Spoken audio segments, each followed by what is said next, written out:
I mean, not literally across the tracks, but he had to cross the train tracks to get to some ass. See, straight men don't have stories like that. Like, you got to be a superstar, a rock star to get a story like that.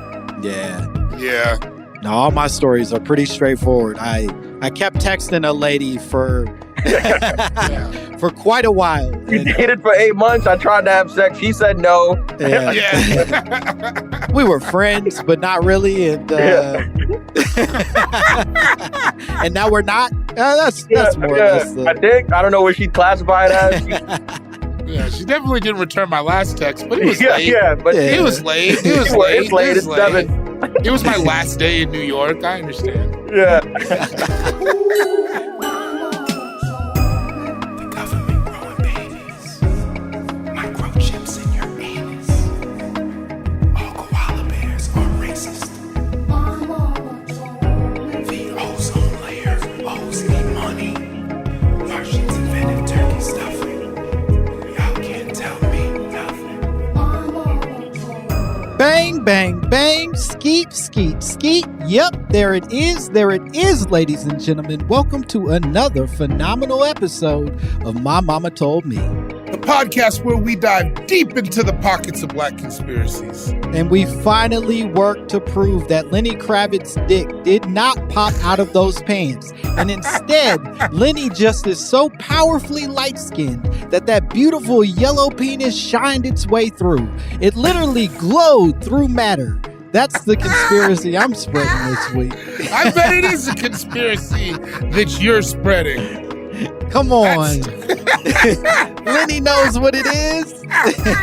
He's like, I could walk through walls with this beautiful penis. Hide it under a bushel? No. He's gonna let it shine. Good for him. Let it shine, let it shine. Speaking of shining, I'm Langston Kerman. I'm David Borey, penis in pants. And we're both in pants, but anything could happen. It's the way this show goes. We're a chaotic little group over this way, are we not? Yeah, I think so. I like to think, like, if there was a podcast that you could pop dick out on, I think we're number 3. Yeah, we ain't first. Like if you did it, it'd be a surprise, and we'd all have some questions. But I'm surprised nobody's taking it out on Drink Champs yet. Yeah. I Drink think, no, they feels... did. Oh, I don't know if I'm allowed to talk. No, please, jump in. We'll intro you eventually, but jump in. Lamar Odom, I think he did, and they had to cut it out. I think he put the dick out. Yeah. Of course. Yeah. Did they say why, or was he just like, hey, Nori, look at this? Nori. Hey, look, Nori. Look at this. What do you think of this?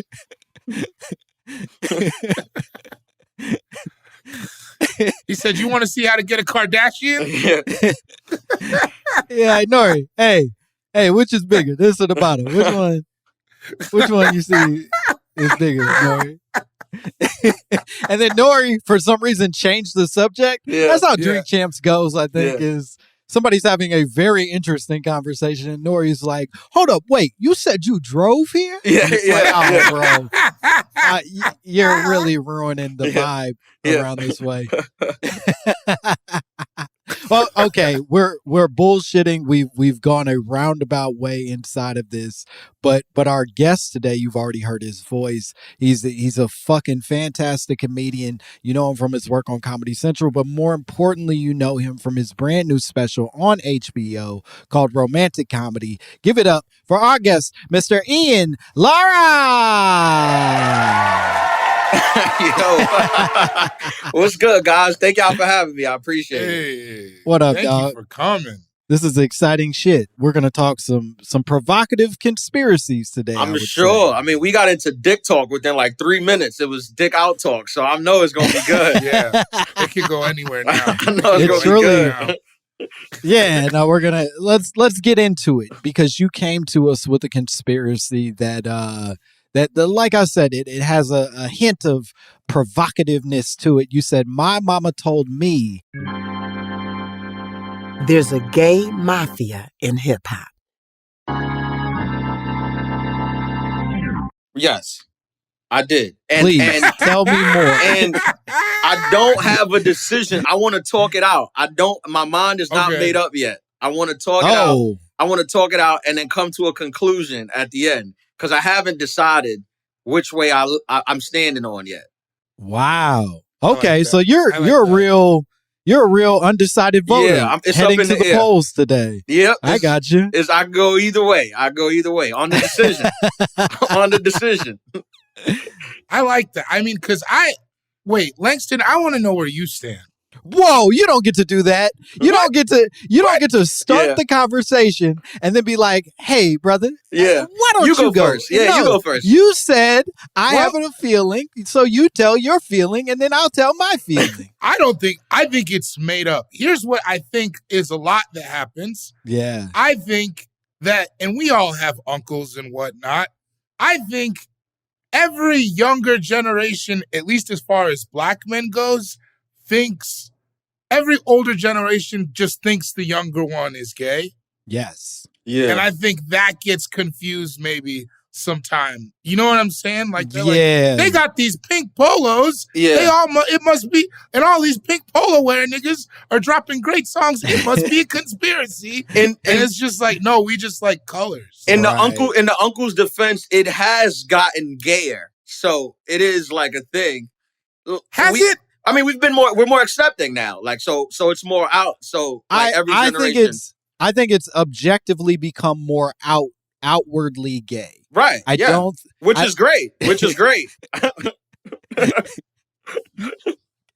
I don't think that it's even up for debate whether it's become more outwardly gay. But I do think there is a debate about whether or not there were just a bunch of gay ass motherfuckers rapping to us and singing to us for generations that didn't feel comfortable telling motherfuckers that they were in fact gay. Sure. I think I could land with that being more of the case than anything else, right? Yeah, that's probably true. I mean, to want to like rap and make music videos, that's basically musical theater, the gayest thing, right? Like, I do think there are a ton of theatrics with hip hop that are often like masked under murder, right? Like if I've murdered a person, then I get to put like angel wings on and nobody's gonna say anything because well, you could just wear those wings, big. You could just wear them. Just wear the wings. Just put the angel wings on. You have to take that young man's life to put angel wings on. Put on those tight pants and those angel wings, and you and your twin dance. You dance all night. That's what you wanted. That's why you killed that boy. Because he was stopping you from being able to put your wings on. You're sick. I also can't imagine. I don't think that anything is ever as organized as these conspiracies claim, right? That's like, my I don't thing. think that. Right. That makes sense. Like, I don't think there's like a gay meeting where they're like, oh, hey, we're all gay in here. How are we going to move our agenda forward in hip hop this month? Like, I think that's crazy. Oh, that isn't. Yeah, because to say mafia, like that implies that. That implies that there's a boss, there's a meeting, they get together, they're like, we have to whack this heterosexual gentleman. He's not, right. He's not, we gotta whack him off. Yeah. we gotta whack this guy off. And they mean killing, but they're fun, so they also do the fun. They're funny. Yeah. They're like, no, we're going to kill him. But ain't it funny that we say whack him off? Because we also do that. I will say that's the interesting part. And Ian, I would love to hear more about where this mafia, as it were, comes from. Because I hear you, Bori, that it's probably not a mafia. It's more of like a community of folks that are not doing anything sinister, but just happen to all work in a similar industry. But Ian, I feel like mafia, that verbiage is important. So tell us where that comes from for you. For sure. Yeah, I mean, I don't know where that comes from. But like you said, with uncles, like, I remember growing up, there was always like a rumor that you get a certain level of success and you gotta go gay. Like that, they just say that. But yeah, I've been ascending in the success ladder. I haven't seen that yet. So I'm like, am I not doing enough? Because I haven't reached that level. Sure. Where they're like, you gotta be gay now. If you're not getting propositioned, what are you in the industry for? What is? Do you even exist? Yeah, I mean, you don't believe in the mafia element, or where are you at with that? That's what I'm on the fence about it. I'm trying to get you guys to commit, see how your career goes, and then after you guys, Listen, I'll come back in a couple months and I'll tell you, hey, I don't agree with that. Don't worry about me. I'm UGK. I can go back to Omaha. I say crazy shit. Right? I don't give a fuck, man. Listen, my career has been in the stinker since I started this podcast, and I don't know. Here we are. As long as the same 50 to 120 people per city keep coming out that have been coming out since 2012, I'm gonna be all right. I'll stay in this loft. God damn it. All right. Well, here's a thought. All right. All right. If there was a gay mafia controlling everything, wouldn't there be more gay rappers that rose to the top? That's what I'm saying. What? Unless they want to be shrouded in secrecy, and it's like, but then that's a real conspiracy. That's like, I think, guys, that's what's being suggested. Yeah, we're already talking about a gay mafia. We're in conspiracy territory. But you just went to level 10. I think that's what they're saying, because they're so organized that they don't want gay people to because it'll blow their cover. Yeah, blow their cover. Literally, I get it. The essence of this argument is saying that there are individuals who are hiding in plain sight as a way of controlling what is and what isn't played on the radio, sent to us out in the world, whatever the fuck. And these rappers and everyone else or rather anyone else in the industry is aware of it, but everybody else has to remain shrouded in secrecy. Okay, here's where I'm gonna fuck my career up. Yeah, I'm excited. This is great. If this is the case, if this is what we're talking about, I think then it's all gay white people. Whoa. I don't think that gay black people would do us like that. Bring race into it. Yeah, that's good. Damn. Right? Like, if that's that, because then it's like, right? It just seems like, if it's that sinister and that like, who could it be but like, and they're that shrouded in mystery, then I feel like it's a bunch of gay white people. And then I'm back to like, what? So Elton John is just pushing NBA YoungBoy? Like, I don't understand. I will say, points to you for both being slightly homophobic, but also pro-black, and therefore solving the problem. I don't think that's what happened. I don't think that's what just happened. I'm teasing. I'm teasing. You're fine. You're not going to jail. Look how everybody grabbed their hearts in fear that I was accusing. You got to clean this up. This is a messy episode. This is unraveled. I do think that's interesting as fuck to say that this is primarily white people dictating the voices, the whatever, because that isn't as much speculation. And so now the conversation is just rather if there's a extra little gay sprinkling inside of it, right? Right. Like we know white people are in charge. The question is whether or not they're gay, and that's more nuanced. That is more nuanced. You're right. But also, I got another thought. Also, if there were a gay mafia running things, why would they allow some of the most homophobic rappers to rise to the top? Because if they weren't homophobic, then they could get bigger than being just a rapper. Whoa. You understand what I'm saying? A rapper's always going to be just a rapper. He or she's never going to be like Taylor Swift. And I do think that is subject matter oriented. I really do. It's like when you hear people in hip hop talk about like, we could all brand together. Who has the interview where they're like, we could all brand together, but we're still just one nigga. Like that's all hip hop. You know what I mean? No matter the sales and whatever else. So you need someone who can get giant, but still is somewhat restricted. You can't have just like, you can't be out here controlling like a Taylor Swift or something like that, right? I think if we're talking about mafias, I think we are presuming that the gay mafia's intention is to like spread gayness everywhere, but the reality that's not what I was thinking. No, I'm not talking about you. I'm saying the community of or calling it rather a gay mafia. That is the underlying suggestion, is that they're a mafia for gayness, if that makes sense. But I think that if we're talking about the mob, we're talking about a sort of like organization. The organization is moving for the benefit of the organization. in Right. like all forms. So it may for them just be like, yo, we want to keep niggas where niggas belong.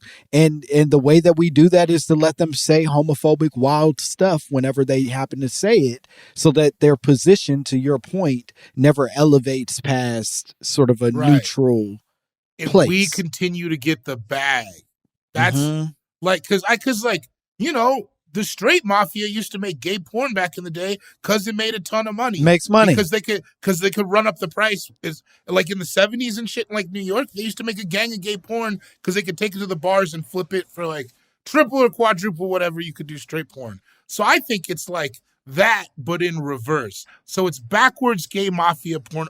It's backwards straight mafia gay pornography. I'm What I think listening. is happening. Now, do you think you can make a fair argument that there's a black mafia controlling hip hop? Black or gay or Whoa. both? Or Now, you think we're just, run by two mafias? just black in general? Because there are a lot of black people in positions of power, right? And Right. There's the Russell Simmons. There's the Out of Diddy, country. Dr. Dre. There's a lot of black people in power. Now, could you call them a mafia? Sure, I guess. I think that our problem has always been unity. Yeah. I was about to say, I think that if there is in fact a mafia, it ain't one cartel. It's like 89 cartels that all are working against each other and under Right. the premise of community. I don't know. But do you think it's like, oh, so there's a Birdman cartel, there's a Russell Simmons, there's a 50 Cent, like in that manner? Yeah, I think it But that is breaks how down mafias work, though, right? There's a family. There's different families. There's not one. for sure. There's several families. There's several Yeah. families, and there's Chicago, there's Jersey, Right. there's New York, And there's like some Birdman, Irish people. Louisiana, Master P. You know, it's different families, but they all could get together and say, "We're not messing with this guy," and then you're out. Yeah, Do they ever go to war then? So now we're talking about people getting blackballed in hip hop. Right, right. Well, my whole point is, Pinkballed, if you will. I think there's gay people in a position of power, as there is every type of person in a position of power, and they're just throwing mafia on them and putting them together, and they're like, "We're not even together." Yeah, I Right. think I think similar to like, look, we all work in comedy. There are motherfuckers that you kick it with, and ones you careful, don't. Langston. All right, I don't like a lot of y'all, and this is my Comedy, chance there to is say 100% a gay mafia controlling. I am only saying that there are tiny communities in every industry, every workforce, Right. and sometimes those tiny communities beef with each other or work together to make shit happen. But I wouldn't necessarily call like a Skankfest a mafia. You know what I mean? Like that Yeah. seems. That seems like we're giving them more credit than I'm willing to give. Look at how much Langston loves it. Look at his Oh eyes. yeah, I can't get enough of He's turned up. of half-written jokes over More skank slander. over hate speech. So yeah, I get this. I think what we're at least where it sounds like everybody's landing is that there might just happen to be some gay folks in power, but that has nothing to do with like some secret conglomerate that's working to make dicks get sucked in the background or whatever. Can I, for the record, though, say I never thought that was what they were conspiring. You started it like I never thought they were trying to push a gay agenda. I always thought. So they what were just did making you money. think they were trying to do? Make money. But like, why be the gay mafia then? They're trying to make gay. Because they like each other. They're like, hey, I like you. We have a common mindset. Let's make some money together. I You got never done that with friends? Yeah. So you're saying a nice brunch turned into a master plan very quickly. I think that's always how it happened throughout history. When Bush planned 9/11, he sat down and I think World War I was a couple guys at brunch like, you know who I hate? That Archduke Ferdinand. And then he gets shot. Now the whole world is in trouble. more eggs, please. Do you think we're reaching a point where we're becoming so accepting and progressive that as a rapper, you can no longer use the excuse of, hey, they asked me to do gay shit, so I didn't make it? Like, we'll get to it's like, you should have done the gay shit. Like, Yeah. I for sure. Like I was watching somebody say that shit on Math Hoffa like a week ago, and I was like, these niggas are stupid. That's dumb. Yeah. I was like, yo, this shit is dumb. He was literally like, I didn't make it because they wanted me to be gay. Everyone who makes it is gay. And it's like, no, because the numbers also don't lend themselves to that. No, they're not. Everybody didn't make it because they did some gay shit. I've been in entertainment for a while. I know a lot of dumb people who made it. Sure. Dog, mostly, I'd say. Almost exclusively is... You either have to be hyper smart and evil or too dumb to know what's going on. Yeah. Too dumb to know what's going on. That's a gift. Man. It seems just, nice. Bounce around. Yeah. I don't know. Who's this guy? He was nice to me. Yeah. What's up, man? It's like, my group chat's so mean to you. You don't even know. I love you, dude. Oh, for real? Yeah, that's cool. Cool. All right. Cool. I'll stop saying stuff about you. That's cool. No, I won't. All right. We need to take a break. We'll be back with more Ian Lara, more My Mama Told Me.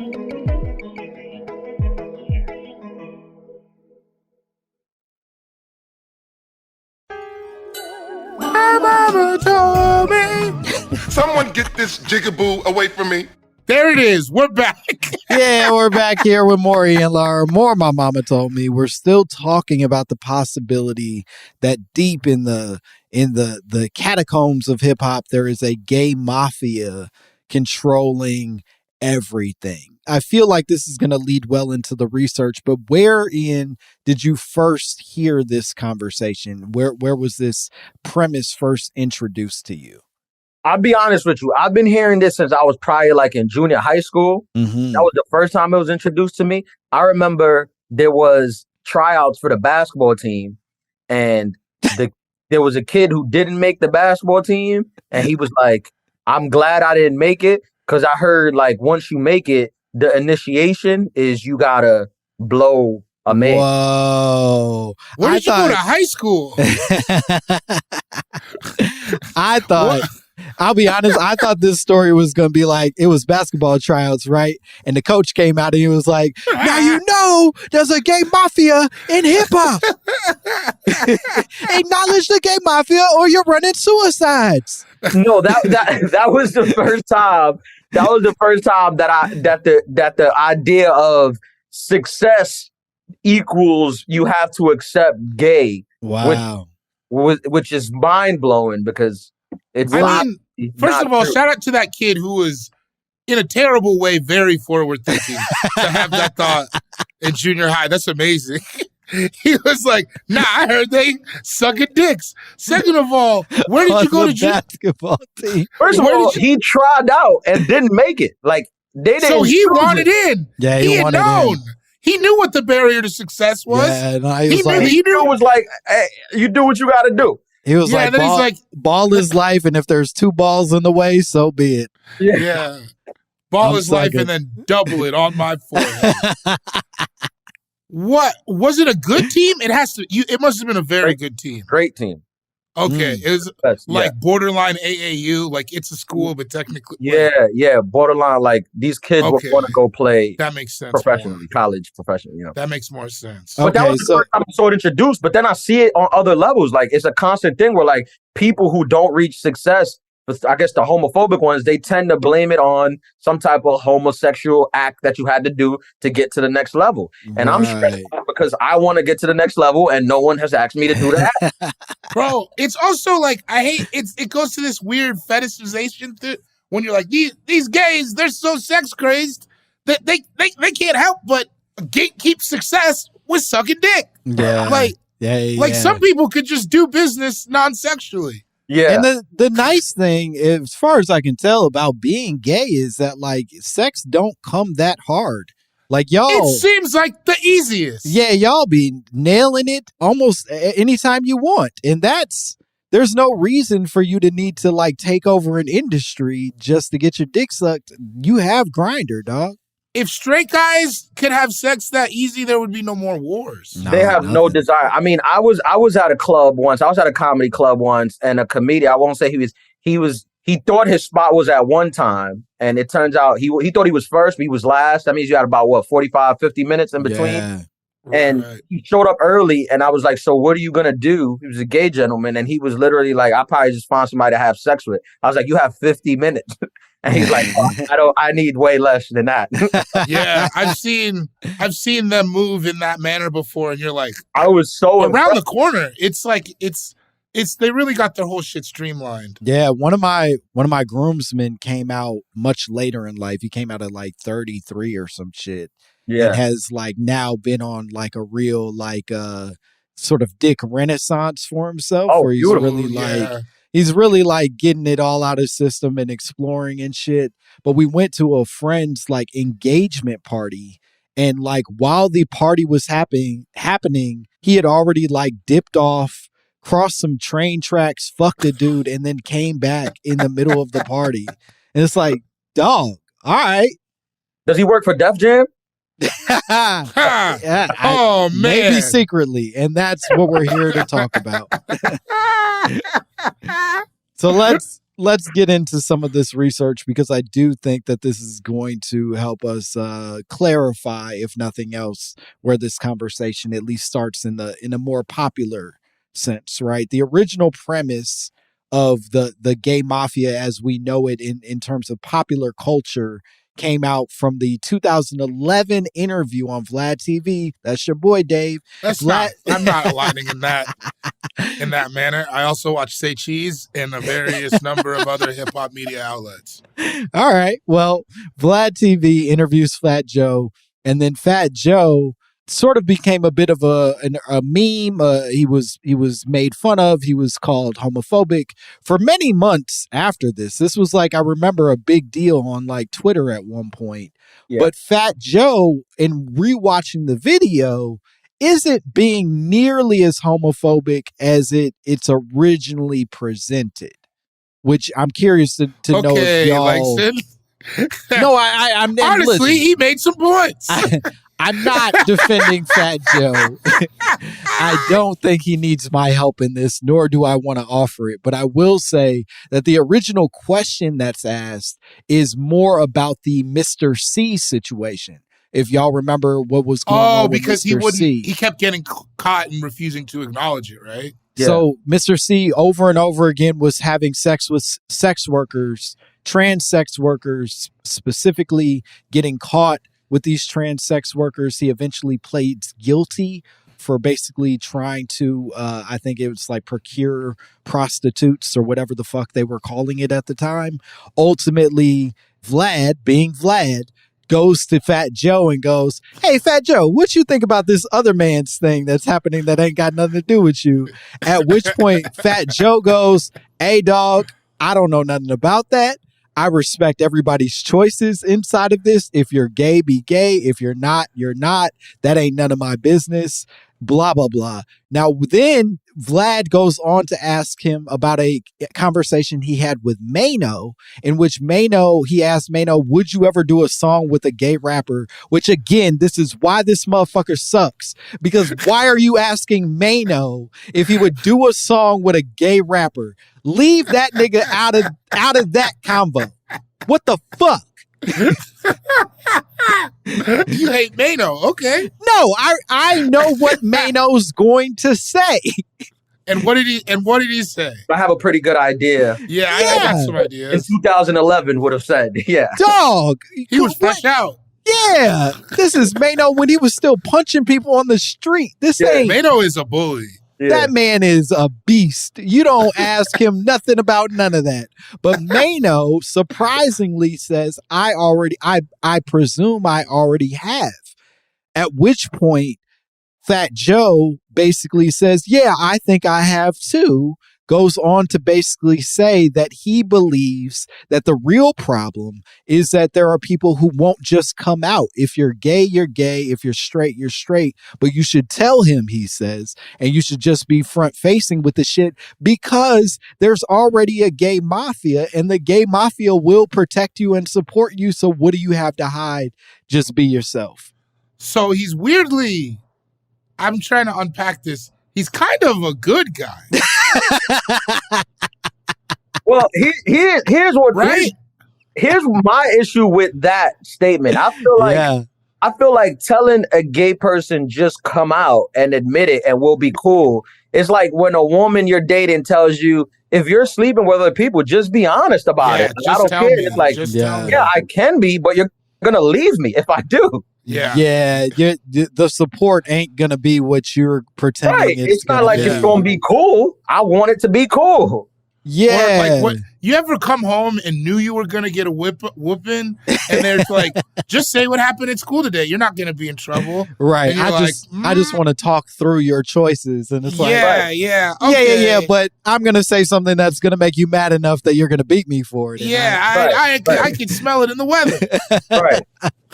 Right. My knees twitching. Yeah, you're just not mad right now, but this is temporary. I do. It is. I think that I understand what you're saying because that's a loaded gun, right? Just tell him, hey, just do it. I understand where he's coming from and why, in theory, that's like a very great idea. I think the playing field is a little more rocky than that. Yeah, right? it's not easy to come out for a plethora of reasons and just being like Fat Joe said, Mano being one of them. Yeah, Mano will punch you in the face almost immediately. And, no, I don't. and for those reasons, to just be like, hey, come do it. Why are you being scared? Stop being phony. Whatever the fuck it is a little bit naive at best from Fat Joe. Yeah, right. That because I don't think they will be cool, and I think most people are more equal opportunity. Because if you say like Lil Nas X is out now, people did songs with him. He's a huge star. Jack Harlow got a song with him. A lot of artists got a song with him. People complain that he's a little too sexual, which I think that's not homophobic. I think that's fair because I think if a man is heterosexual and too sexual, it's still uncomfortable for me. Like even like you ever met those guys that they like women, but they're too sexual about it. Where you're just like, I can't deny him the Montero video. Like I'm not going to close this laptop and go watch Adina Howard videos after this. But you know what I'm saying? Like just because it makes me uncomfortable, I can't deny him his. Because I like booty shaking videos as well. So I'm not going to like step on that. Yeah, he is someone's Adina Howard and we have exactly. to honor that. And we all got our proclivities. I like to feel big old titties on my forehead. And I get it. Maybe not everybody wants to see that in a music video, but some might. Yeah. To be honest, to be fair, I don't want to see big old titties on your forehead in a music video either. Exactly. And that's fine. And it's that's like fine. But you don't have to watch it. Right. Hey, man. Well, maybe I'm gonna for research, but I don't want to. Listen, 2 out of 3 ain't bad, you know? I'm gonna because it's gonna be all over Twitter, but I don't want to. I never wanted to see anything more. If that's the thing I get trending for on Twitter, yeah. Comedian you heard it here first. Titties on his forehead. Loves it. Titties come out of nowhere. Finds it comforting. Yeah, he didn't wince at all. He looked almost too comfortable. Is that possible? He loves it. It's a strange ask too. I feel like I had a lot of friends who were like fans of like R&B singers, but when the R&B singers, even though they were singing to women, they got too sexual. It became like, all right, like you're too sexual. Like even though there's nothing gay about it, it's just too sexual for public. You know, that's fair. I think there's a general like level of decorum that we all should, because like the Peaches and Cream video is weird to me. Right. And it's because of the peaches and the cream. I will say that there's a level of sexuality that across the board makes me uncomfortable on like standardized television. You know what I mean? That's what I'm trying to say. Yeah, like if you just put it on regular ass TV, some of this shit is taking it too far no matter who the fuck is doing it. I think now, if you put it on my private cell phone, Yeah. God Yeah. bless. I watch it all night. Yeah. If we're watching BET Uncut, you know titties are going on. Yeah. The Peaches and Cream is a perfect example. That video, it's all women, and it is very uncomfortable to just watch at 3 o'clock during Rap City. Yeah, because it would be on after school. You see it right after school. And this girl's like stripping peaches. It's very uncomfortable. And it's like, in reality, this is not a great dessert. I like cheesecake. Right. Who puts cream on peaches? It's so messy. It seems so messy. That is a messy meal. I don't think I've ever thought about that. Peaches out of the can with the syrup and then cream? They over-sexualized fruit. I don't get it. Let me be clear that I don't think that they were doing canned peaches in the peaches and cream. You think they were doing you're going to be classist now? I think they were doing cut peaches. Okay, fuck me, right? I'm just poor trash eating my peaches out of a can. Nah, I'm You, sorry. boy. Those were 100% canned peaches. It was heavy syrup peaches. 100% canned peaches. Guys, I'm willing to stand on this. I don't think that the song was saying anything about cutting open a can of peaches and then dipping the individual slippery ass little fucking slugs of peaches. That's what they have in the video. That's what it's the heavy syrup in the video. Yeah, but that's wet. Aesthetic. That's her hand is wet. That's aesthetic. We're talking about the actual sex. Nope. What do you want that? This is a dessert you could buy fully at a bodega. Listen, listeners, if you feel differently, I'd love to be wrong on this. I just don't think we were talking about heavy syrup peaches. That's a conspiracy theory. Yeah, I think that you're going to be surprised at how wrong you were proven after this. If I'm wrong, I will openly admit it on our next episode. If I'm proven sex wrong. happens fast. You don't have time to peel peaches. Yeah. What are you doing? Are you all telling me that you know how to hold one of them peaches and enjoy it with your raw bare hand? Well, my argument is that it's not enjoyable. It's too messy. I'm with you. I think that's it. Oh, but man. I think if I was gonna do it, I would can open the peaches before she got there, and then I would have the whole situation in a bowl, chilled before she even got to my house. Although I will say, if a girl shows up and you just got peaches ready, you just come out with the bowl of peaches. You're like, we can do whatever you want to do with these. Yeah, but that's what I'm saying. I think that you guys are making this a ridiculous conversation by suggesting that these men are going to cut them up in front of her. He's not. He's been planning this for weeks. We didn't say that. No, I'm saying they're exactly. That's all what the we're work saying. is done. All Yeah, the work but is not done. the canned kind. The canned kind this lighting is sexy. It's so I'm already. I don't like the lighting. sexy. It's too sexual. Yeah. I'd have sex on every one of those platforms. You know what that's supposed to be? All right. I'm gonna cover you. Your shirts are too baggy. Slim is the only one whose name I remember. Oh yeah, I think he was the main one, right? Yeah. He wasn't supposed to be. Just dancing. Oh my god! Oh my god! That's heavy syrup, Langston. No, that is syrupy. Watch. Wait. You're right. That's syrup. Those are heavy syrup peaches. Those heavy syrup. First of all, she has syrup on her. But they're not dipping them. Okay, they're dipping them. All right. Oh, it's whipped cream. That makes more sense. What did you think it was? Half and half? I thought it was lotion. I thought it was cream. I thought they poured. Oh my god, that's so weird. Oh, that's not good. Just me and four of my best friends dancing around some peaches. Yeah, and it's only one girl, and it's four of them. Yeah. Well, that's none of our business. That's all right. That's for someone else to decide if that's All okay. right. But the point is, we're talking about this potential gay mafia. We've gone far off the rails inside of this motherfucker. But let me ask this, because at one point, Vlad, the criminal mastermind that is Vlad, then interviews Too Short. Very shortly after this interview, introduces the same premise, talks to Too Short. Too Short then says he also believes in the possibility of a gay mafia. Specifically, he says that he was homophobic through the entire 90s. He says, I was deeply homophobic in the 90s, but then shit got so gay that it wasn't even a point to it anymore. And he gave up and, like, I guess became non-homophobic. What was the point to it before? I guess deep passion, love of the game, probably. He was like, honestly, it's just so much. I was like, I might as well be a Republican. And he's like, shoot or shoot. And here we are. So Too Short claims that it's so gay that he had to rethink his position. Yeah, he had to rescind his offer to the homophobic community. But then you have to ask, to somebody who's homophobic, what is so gay? I feel like it's like three dudes. Yeah, that's what he's like. I was at a party. There was three of them, and I was like, I might as well get out of here. Yeah. What is this, a mob? I mean, yeah, that's just. There's just two of them. There's a guy and his boyfriend. That's it. Yeah, there's a whole gang of them in there. It's swarming with these motherfuckers. I feel like those people from the 90s, I feel like they didn't get exposed to enough gay people to really understand how fun all it is. They are as people. You've never been to a drag brunch, so you think that you don't realize how good of a time gay people are having. Like, yeah. He's just like, it's like any ick, any being ist or ick, like, yeah, because you just don't know none.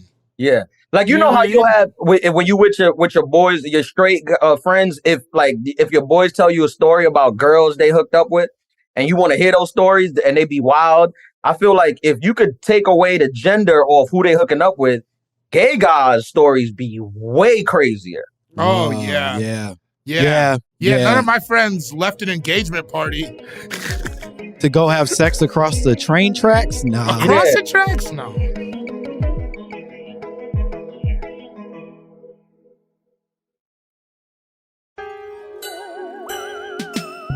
I do want to introduce a little extra piece of research that I think is going to help this conversation, because I got to asking myself where the idea of a mafia comes from, specifically in terms of this community. And I actually stumbled across this Guardian article from 2008 called The Hidden Gay Life of Macho Hip Hop Stars. Oh, are we talking about the gay thugs? No, that's not it. But I like where your mind is at. The undercover brothers? It's not Undercover Brothers either. In fact, it's not quite that. That's certainly not the entire focus of it. But the suggestion, and I want to be clear that this is clearly written by a white person. No black person has ever called a rapper macho. Do you know what I mean? Like, that's not a thing that we're regularly saying about each other in a way that this is a white article. You know what I mean? For sure. But the article basically talks about a book that was written by this dude, Terrence. Where's his name? Terrence Howard. Terrence Dean, close. Terrence Howard, a former MTV executive who's a gay man and who explains that there is a thriving gay subculture in the hip hop community. Man. There's a thriving gay subculture and everything, right?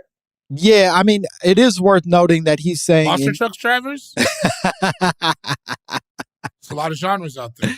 I would go so far as to say, if ever there wasn't a thriving community, it's in the monster truck driver community. Okay, gay guys? Yeah, I don't think there's a sometimes thriving those one. be the ones, those is the ones, like the ones where it's like suppressed like that. Yeah, like the rappers. Yeah, like the rapper. I would equate the monster truck to the rappers as far as like anti that. Damn.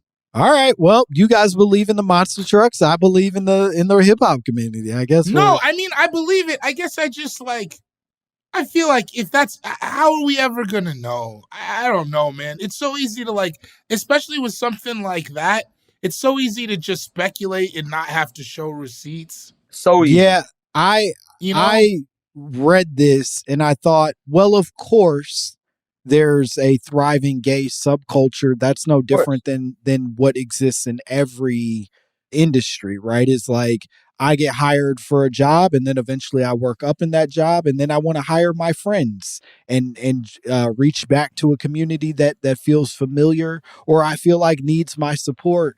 And then subsequently, you got three. Reach back to my family members. Yeah, now you've got a couple gay dudes working in an industry, but that doesn't make it a mob. It just makes it a bunch of dudes who are having a good time doing a job together. It's a brothel. Yeah.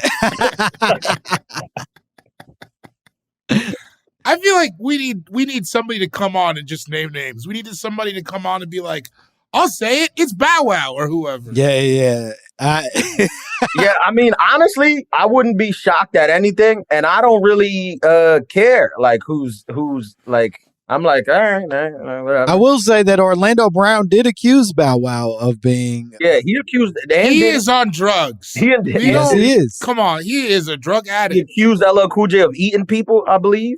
Yeah, he also said Diddy gave him the Oshkosh, which is a children's clothing line. And maybe that's what he meant. He started as a young man in this industry. Diddy gave him some overalls that he wore for a while, and he was on drugs, so we didn't understand. We were like, is he saying Diddy sucked his dick? And the man was just saying, nah, he gave me some overalls back on Mr. Cooper or whatever the fuck show he was on. Oh, that's a Raven. Yeah, well, he was on a bunch of. Oh, yeah, and was he on? He might have been on the Cosby Show. Was he on the Cosby Show? He was on Family Matters for a little bit. Because he was a child actor. Yeah, right? he was on. Yeah. He was on Major Payne. Oh yeah, Major Payne. Right. Yeah, he was a cute fucking kid. I think people like Tyler the Creator has kind of normalized. You ever heard the freestyle he did on Flex? Yeah. Okay, it was so funny. That was hilarious. It's great watching Flex watch it. I was going to say, not just watching it, but the question Flex asked as soon as he finished. It was hilarious. He says, what made you say that? What made you do that one? It was so funny. He was like, "What made you do that one?" He was like, He's "Me and so Flex mad. Flex with a tight butt, something like that." Like, he's like, "Bro, dude, why would you do that with me?" And I don't like that. Dude, it's so funny because I feel like he was coming to flex. Tyler's so funny. He was coming to flex, and he knew what he was gonna do. He's like, I'm gonna get it free now. It's all gonna be gay bars, and Flex not gonna know what to do. What he's gonna do live on air? He's like, Tyler, I respected you. I wanted to treat you like a real artist, and then you come on my show, and you're tapping into my homophobia, my deeply rooted homophobia. And he brought him into it. Like, it wasn't just Tyler being gay. He was like me and Flex. I also, one last thing, are gay bars that different than the bars currently? It's about having big dicks and getting ass. Feels like it's all in the same genre to me. Right. That this isn't not What's a the Megan verse. It just is coming from a different person. And gay bars are still bars. Like some of it, you're like, yo, that was gay, but that was nice. That was like, that was it's a good nice bar. before it's gay. It's nice before it's gay. Yeah, nice before it's gay. Sure. Yeah. This is fascinating because part of what you guys are saying about the naming names is that this Terrence Dean dude does in fact not name any names. He goes through the entire book basically saying like, look, I'm not interested in outing people. I'm not interested in sort of like, creating danger inside of this community. I'm more doing this as a way of exposing what I know to be true with hopes. And this is the part that gets a little weird for me. He says, with hopes of encouraging one of these very famous rappers to come forward as gay and subsequently like admit the shit so that the community can like. That's kind of whack that you write a book to put pressure on somebody else to make a move. Mm-hmm. I don't respect that. That happened on my college campus. They used to be there was a radio. There was a radio. They had a radio station and there was a radio show. I remember this was like freshman year, and there was this gay gentleman who like he lived in the dorms with us. We was cool. Like he was like a cool dude or whatever, but he just decided to go on the radio. Like there was like a big thing where he was like, I'm going to go on the radio and I'm going to just oust all the gay men on campus that he's been with, which is kind of like a shitty thing to do, especially then. Like it wasn't like people, if they're not ready to come out, they should come out whenever. Yeah. They should never do that. Well, he went on the radio and he didn't name names. So like you said, like everybody's like, You didn't name any name. You could just accuse all you want, but Yeah, Right. Yeah, I think some of that makes it feel a little bit attention seeking when you're just like doing it for the sake of doing it and not for an actual like direct benefit and being like, well, I hope someday somebody's brave enough, which maybe, there's an element of that I can sympathize with, of like, hey, I just want to air out the realities of this community. But I also think, what are you truly doing this for? And it putting it on somebody else's shoulders doesn't feel right. Here's my big question to both of you. Have we gone far enough that if there is this giant thriving community, are we far enough along that there's not as much need for it as there was maybe in the G Unit era? The community? Like not need for the mafia? Yeah. Is it like, are we closer to some point where it's going to be okay to be gay specifically? And I feel like hip hop and sports are the two places where it's still it's like the only two genres of entertainment I feel like where it's still that different. I don't know about country music. I think I think the Lil Nas X of it all did not make some major advancement in terms of like the embracing of gay in hip hop. But I do think like the Isaiah Rashad shit did. Right. I think and unfortunately it happened in a really icky way where he was outed against his will and like this video was released. All of that's fucked up.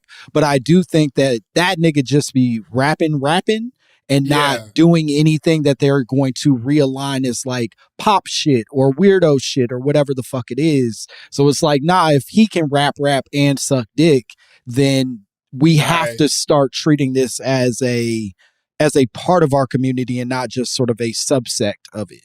It's also not, I think, and sometimes even we today, sometimes I feel like there's like this coded language about it as if it's like some kind of impediment. And I think that's a lot of the problem. Like even us just now being like, oh, it's nice before it's gay. Yeah, but gay isn't like a problem. I think that's like so often we speak about it as if it's like something holding them back, especially from being talented in hip hop, and I think that I don't know how to fix that. I think it's like a loaded question because it's like, if you think about it, it's like, all right, black people, we had like a black president. Does that mean that there's no need for like, all types of like black civil rights empowerment groups and HBCUs and all types of like quote unquote things you might label as like a mafia type of like thing? And no, like, because it doesn't mean anything. So like the same thing I consider with like the gay LGBTQ community. It's like, I don't know, like equality takes a long time. Bro. Right. Yeah. And to that point, I think we're talking about, and we've sort of said this already, we're talking about individuals trying to advance for themselves. And if they happen to be in positions of power, that's just because that's where their jobs are, where their lives have them, not necessarily because they have like some devious mastermind kind of plan happening. Right. Well, boys, I think we solved it. I was about to say it started rocky. Hip hop.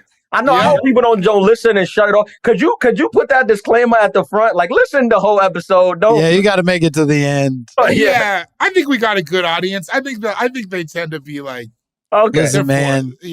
Our audience is terribly on board for all the stupidity that we spread every week. I think you'll be fine. We haven't run into any issues yet, and you ain't the worst we've ever had. I assure you. No, we had a couple of hairy weeks. But no, this was great. Ian, could you tell the people where they can find you? What cool shit you have going on? Yeah, for sure. My Instagram is just my name. It's Ian Lara Live on Instagram. That's my website, ianlaralive.com. I got a tour coming up. I'm going back on the road next year. And my special just came out. It's streaming on HBO Max. It's called Ian Lara Romantic Comedy. Hell yeah. Go watch the special. I watched it today. It's great. Ida, she directed that shit. Directed it, yeah. Yeah, that's fucking tight. Yeah, that's cool. So fun. And Bori, you want to tell the people where they can find you? Cool Guy Jokes 87 on Instagram. You can see me at the Hereafter, December 3rd in Seattle, December 4th, Helium Comedy Club in Portland. Oh, and then if you are in Las Vegas November 22nd through Christmas, I'm playing the Jimmy Kimmel Club because, it seemed like a good way to end out the year. Fuck, Whole month? You there the whole month? No, the 22nd through the 25th, just the of Christmas week. December. Of December. Oh, yeah. No, you said no, November 22nd Yeah, through November. Christmas, and I was like, Oh, God fuck. You moved to damn. Vegas? No, I don't like stand-up that much. No, that's like 6 shows. Yeah, and then just, be good to yourselves. If you are gay, join a mafia because there's strength in numbers. Yeah, mount up. If you're gay, mount up. It's time. Yeah. Regulators, mount up. Make me a friend of the family. I want to be a friend of the family. Yeah. Let me be like, if you guys are the pink mafia, let me be your crimson consigliere. As always, you can find me at Langston Kerman on all platforms. And if you want to send us your own drops, your own conspiracy theories, if you want to accuse us of being deeply homophobic and not understanding the gay mafia, you can send all of that to mymommapod@gmail.com. We would love to hear from you. Otherwise, that's it. Bye, bitch.